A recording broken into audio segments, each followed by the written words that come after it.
दोस्तों, आप सभी का स्वागत है आपका अपना चैनल ज्ञान नीति टूवर्ड सक्सेस चैनल में। तो यदि आप बिहार बीएड 2022 में करना चाहते हो तो इसकी ऑफिशियल नोटिफिकेशन आउट हो चुकी है। तो इस वीडियो में हम आपको सब कुछ बहुत डिटेल में बताएंगे कि कब से फॉर्म फिल होना स्टार्ट हो चुका है और कब से कब तक फॉर्म फिल होंगे और इसके सिलेबस क्या होंगे और एग्जाम कब होंगे। चलते हैं, सबसे पहले बात करते हैं हम आगे कि इसकी एग्जाम जो फॉर्म फिल करना स्टार्ट कब से। तो फॉर्म फिल करना आपको 25 अप्रैल से फॉर्म फिल करना स्टार्ट हो चुका है, हो जाएगी। ठीक है, 25 अप्रैल से फॉर्म फिल करना स्टार्ट हो जाएगी।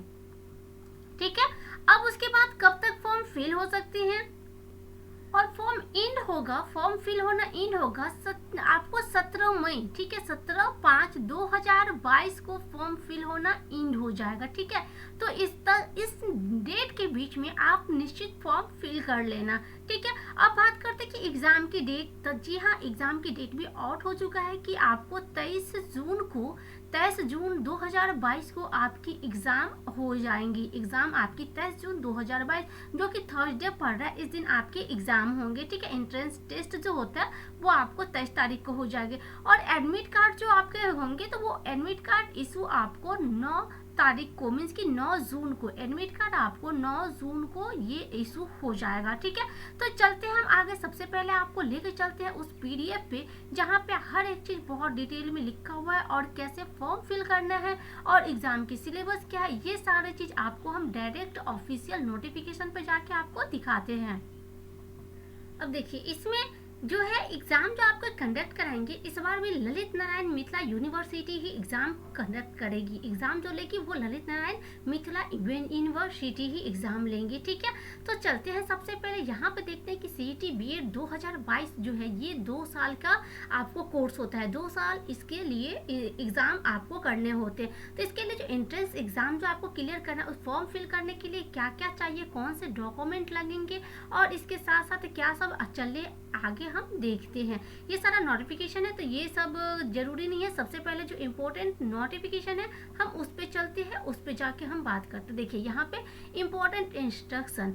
तो ऑनलाइन आवेदन एग्जाम जो करना है ये आपके ऑफिशियल वेबसाइट है। ये वेबसाइट आपके ऑफिशियल है जो कि मैं आपको इसका लिंक आपको डिस्क्रिप्शन में दे दूंगी। डिस्क्रिप्शन में इस लिंक के जरिए आप लोग यहाँ से डायरेक्ट लिंक पे जाके भी फॉर्म फिल करना हो तो हमेशा कोई भी फॉर्म फिल करते हैं तो जरूर उसके ऑफिशियल वेबसाइट से ही जाके फॉर्म को फिल किया करें। ठीक है, और एप्लीकेशन जो फॉर्म फिल करना है इसमें कि किसी भी तरीके की त्रुटि नहीं होनी चाहिए। मीन्स कि पापा के नाम, मम्मी के नाम, अपने नाम, ये सारे में किसी भी तरीके की त्रुटि नहीं करनी चाहिए। ठीक है, तो उसकी जिम्मेदारी आपकी ही होगी। और जो भी फॉर्म फिल करते हैं तो उस फॉर्म की एक छाया प्रति, मीन्स कि उसका प्रिंट आउट एक जरूर आप लेके रखें। जो भी फॉर्म ऑनलाइन फिल करते हैं तो उसका प्रिंट आउट आप निकाल के अपने पास रख लीजिए और लॉगिन आईडी ये सब भी आप अपने पास सुरक्षित रखिए ताकि बाद में आपको इसकी जरूरत पड़ेगी। ठीक है, अब फॉर्म ऑनलाइन जो फिल करने के लिए होता है उसके लिए आपको कलर फोटो चाहिए होती है। तो कलर फोटो की साइज क्या होगी ये सारे यहाँ पे डिटेल में दे रखा है कि इसकी साइज क्या होनी चाहिए।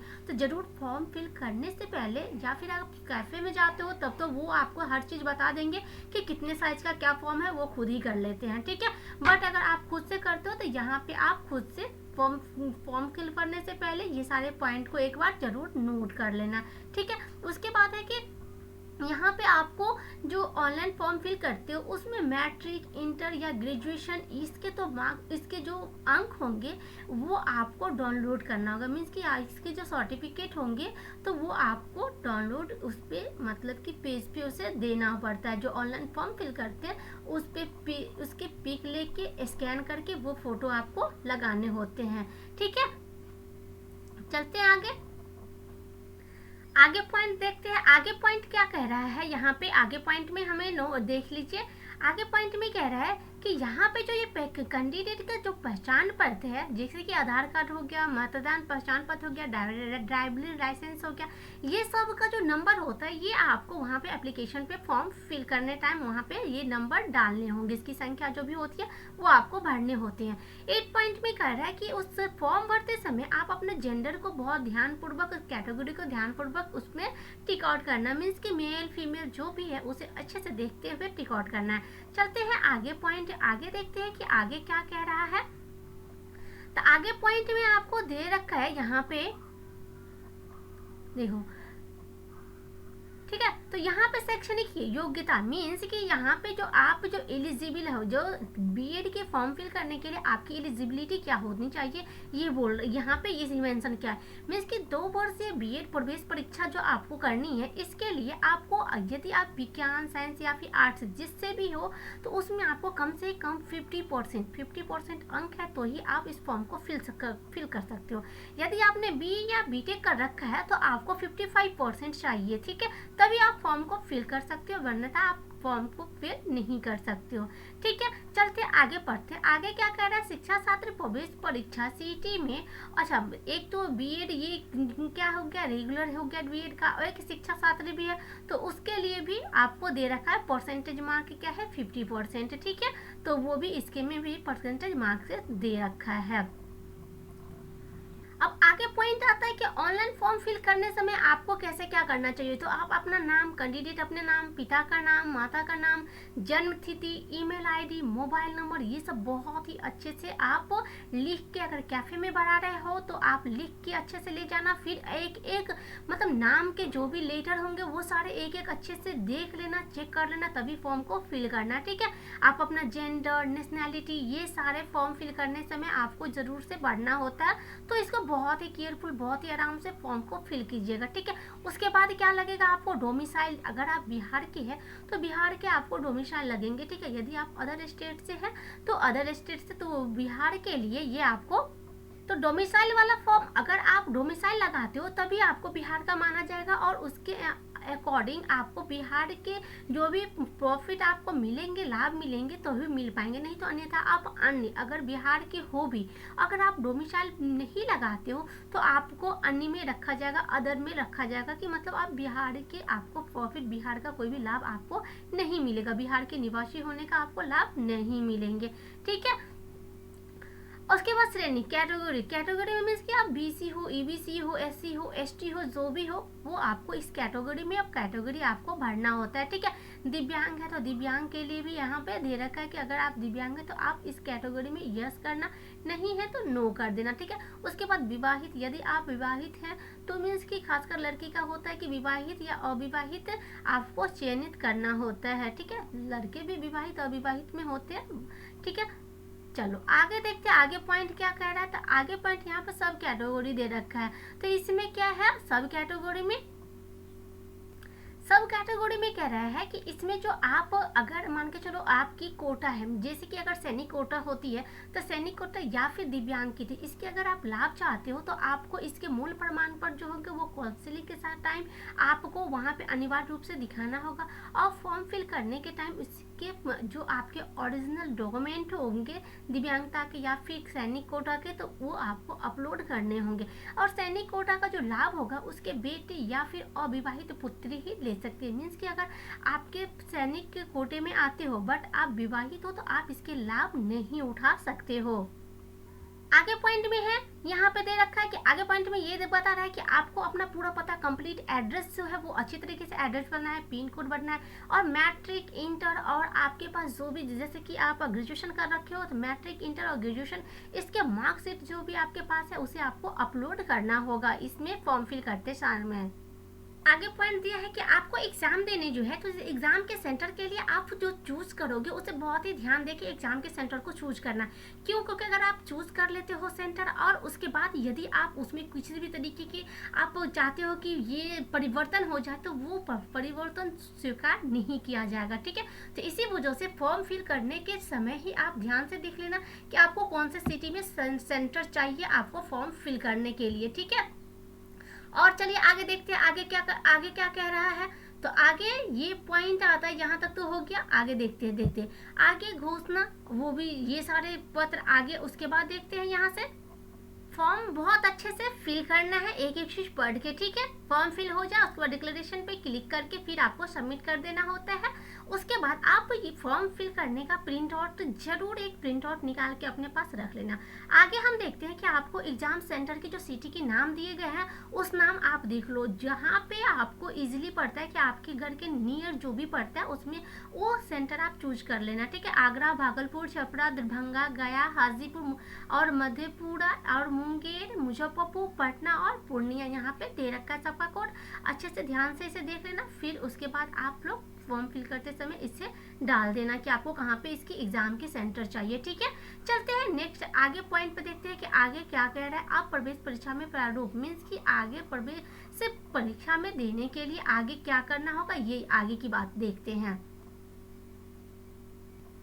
तो यहाँ पे इंट्रेंस एग्जाम जो देने हैं उसके क्या क्या इंट्रेंस एग्जाम देने की क्या है अब आगे चल के बताते हैं। देखिए ये एग्जाम होती है वो 2 घंटे का टाइम मिलता है, ठीक है। आपको क्वेश्चन पेपर 2 घंटे का ऑफलाइन मोड एग्जाम होता है, एक ऑफलाइन मोड एग्जाम होते हैं, ठीक है। ऑफलाइन मोड एग्जाम होता है यहाँ पे। और यहाँ पे आपको देखिए अभ्यर्थियों को 120 बहुविकल्पीय प्रश्नों का उत्तर देना होगा। प्रत्येक प्रश्न में 4 अपेक्षित उत्तर होंगे जिनमें से सबसे उचित जो होगा उसे चूज करना होता है, ठीक है।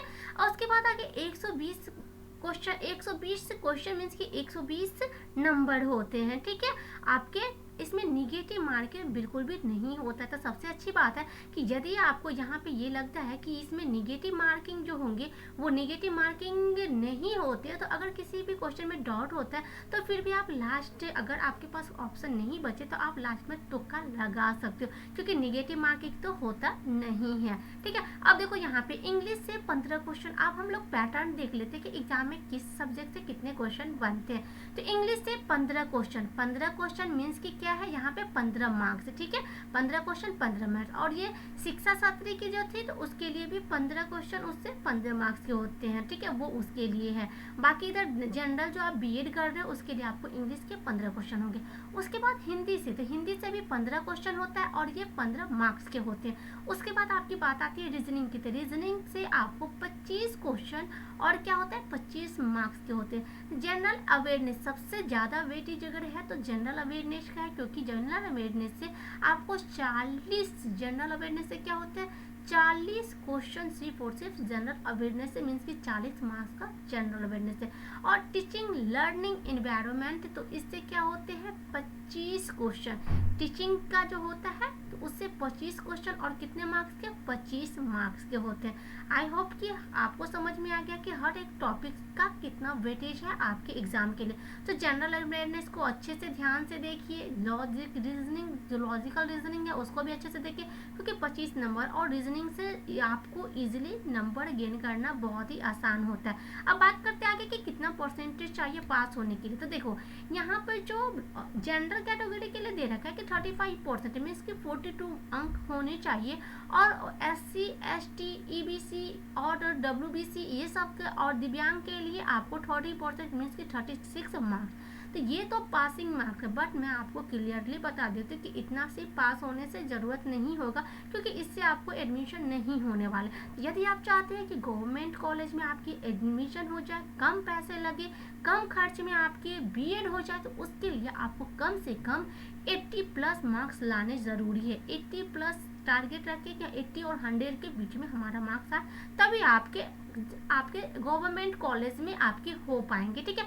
आगे देखते हैं कि इस फॉर्म को फिल करने के लिए कितना पैसा लगने वाला है। तो जो जनरल कैटेगरी के है तो जनरल कैटेगरी वाले को 1000 रुपये फॉर्म फिल करने के लिए, और EBS EWS SC ST जो भी है और दिव्यांग कोटा के तो उस सब के लिए 750 रुपये फॉर्म फिल करने के हैं, ठीक है। 750 रुपये क्लियर है। और अनुसूचित जाति जनजाति के लिए 500 रुपया है, मीन्स कि SC ST के लिए 500 रुपये, SC ST के लिए 500।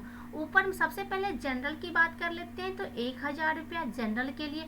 उसके बाद बात करते हैं EBC BC ओमेन EWS के लिए। देखो यहाँ पे इसको हाईलाइट कर देते हैं, यहाँ पे पढ़ ले EBC BC ओमेन और EWS इसके लिए कितने लगेंगे 750 रुपये।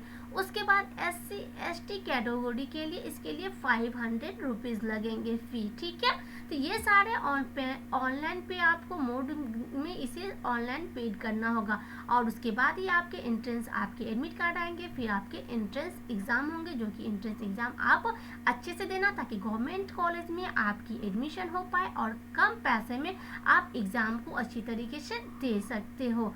ठीक है, आई होप कि हर एक चीज़ अच्छे से आपको समझ में आ गया है। 3 स्टेप में आपका सारा काम हो जाएगा। मीन्स कि फर्स्ट स्टेप में आपको क्या करना है, ऑनलाइन रजिस्ट्रेशन करना है। सेकेंड स्टेप आपको यहाँ पे दे रखा है सेकेंड स्टेप में, और सेकेंड उसके बाद थर्ड। ठीक है, तो सेकेंड स्टेप में आपको दे रखा है कि complete the application form. Application form को अच्छे से फिल करना है और थर्ड आपका यहाँ पे है कि उसका प्रिंट आउट निकाल के रख लेना है। आई होप कि हर चीज़ अच्छे से समझ में आ गया है। यदि आप नए हो तो प्लीज़ आप इस YouTube चैनल को सब्सक्राइब करें, बेल आइकन को प्रेस कर दिए और नोटिफिकेशन के बेल आइकन को प्रेस कर दिए। यदि आप पुराने हैं तो हमारी इस वीडियो को लाइक करें और दोस्तों के साथ शेयर करना बिल्कुल मत भूलें। आई होप कि ये वीडियो पसंद आया हो। Thank you.